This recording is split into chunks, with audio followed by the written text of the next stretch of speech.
Team India ಹಾಗೂ ದಕ್ಷಿಣ Africa ನಡುವೆ ನಡೆಯುತ್ತಿರುವ ಟಿ20 ಸರಣಿಯ ಮೂರನೇ ಪಂದ್ಯದಲ್ಲಿ ಭಾರತ ರೋಚಕ ಜಯ ಸಾಧಿಸಿದೆ. ಧರ್ಮಶಾಲಾದಲ್ಲಿ ನಡೆದ ಪಂದ್ಯದಲ್ಲಿ ಹರಿಣಗಳ ಪಡೆಯನ್ನು 7 ವಿಕೆಟ್ಗಳ ಅಂತರದಲ್ಲಿ ಸೋಲಿಸುವ ಮೂಲಕ ಟೀಂ ಇಂಡಿಯಾ 2-1 ಅಂತರದಲ್ಲಿ ಸರಣಿ ಮುನ್ನಡೆ ಸಾಧಿಸಿದೆ.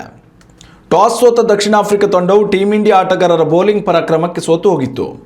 117 ರನ್ಗಳಿಗೆ ಆಲ್ಔಟ್ ಆದ ದಕ್ಷಿಣ ಆಫ್ರಿಕಾ ತಂಡವನ್ನು ಭಾರತೀಯ ಬ್ಯಾಟರ್ಗಳನ್ನು ಕಟ್ಟಿಹಾಕುವಲ್ಲಿ ವಿಫಲವಾಯಿತು.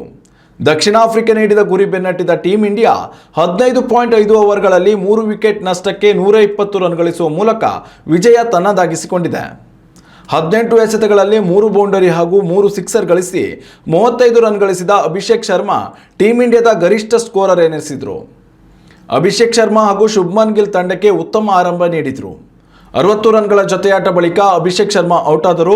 ಬಳಿಕ ಬಂದ ತಿಲಕ್ ಜೊತೆ ಆಡಿದ ಶುಭ್ಮನ್ ಗಿಲ್ ಜೋಡಿ ತಂಡದ ಗೆಲುವಿಗೆ ಕಾರಣರಾದರು.